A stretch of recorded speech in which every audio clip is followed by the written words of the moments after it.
All right, let's get you verified, certified.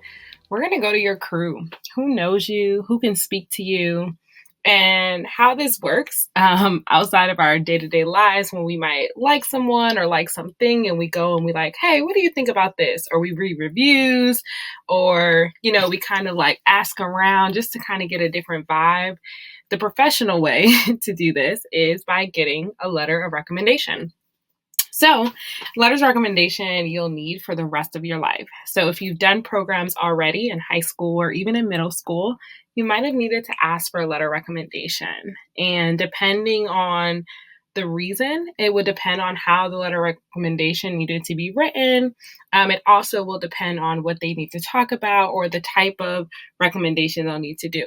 And so, for universities, the universities are really trying to figure out a little bit more about you as a holistic student. And I'm going to keep saying the word holistic because I think it's so important for you to continuously remember that they're not just looking at the academics. So let's figure out how we can get a really solid letter of recommendation. So 2 things that you'll need to do research on when it comes to getting letters of recommendation. The first one is look at each particular school and understand how many letters of recommendation are needed. So for most schools, they'll only require 1. But there are some schools that will require 2. And whenever I say 1 or 2, I want you to understand I'm talking about non-counselor letter of recommendations. Certain platforms like Common App will require your counselor to submit a letter of recommendation or a survey on your behalf. But certain schools will require you to have another individual outside of the counselor in your high school, like a school counselor, to write a letter of recommendation. And it's your job to know how many are needed. So this usually comes up when it's time for you to submit your application, and then they'll tell you the application checklist, and you'll say, oh no, I only have 1 person wrote my letter of recommendation, and you realize they actually need 2, and now you're scrambling. And so this is a good time to say one of my favorite quotes, which is, your lack of planning is not anyone else's emergency. So just remember that you have all of this information out here now. At this particular point, at the end of this lesson, you should be moving towards, let me research each school that's on my list and see how many letters I need. I also want to tell you that many schools use a cloud-based software. And so it's kind of like where they ask for something and the only thing that they ask for will come through. So let's just pretend you have 2 doors, right? And you're walking up to 2 doors. If on the other side of the door is University X, Y, and Z, and University of X, Y, and Z only ask for 1 letter of recommendation, you can kind of visualize them only unlocking 1 particular door. So when they unlock this particular door, that's the only thing that can come in. Even if you have 5 letters of recommendation, let's say your Boy Scout leader wrote you one, let's say someone at your church, someone from AAU basketball or soccer, someone from your dance school, and one of your teachers wrote you a letter of recommendation because you're awesome, only 1 of them are going to get in. So this is where something I like to explain to students comes in.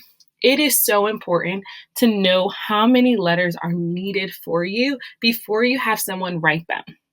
As someone who has written hundreds of letters of recommendation in the past, I would hate to find out that my letter wasn't even going through the door because it wasn't even needed or accepted. So it's just important for you to kind of get exactly what is needed. Especially if you're asking teachers, they're bombarded with all of the students asking them for letters of recommendation. If you don't need an additional one, it's important to give them the space to be able to write it for those who actually need it. So just a little bit of compassion there for the adults who have to write these letters.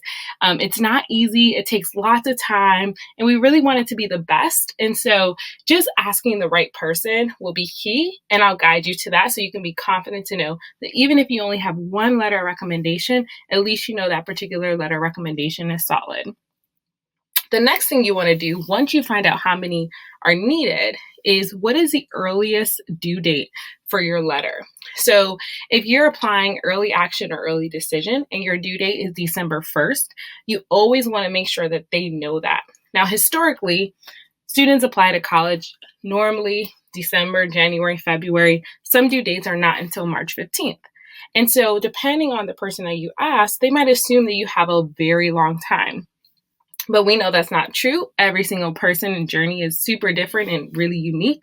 And so, what is the earliest date? And just kind of have that jotted down. And you kind of want to give them a little bit of time to do it, but let them know it's due at least 7 days before the earliest due date, just in case you need some wiggle room. Now, another secret, I love secrets.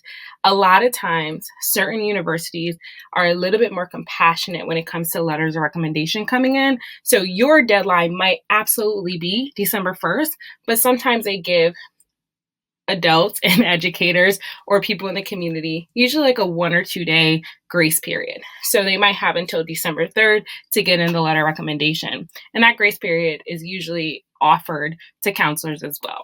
So just so you know, your deadline is hard and secure, but a lot of times their deadline might be a little bit flexible. But this is why I always say, give them at least a week deadline before your first deadline. That way, just in case something comes up, they have a little bit of a wiggle room.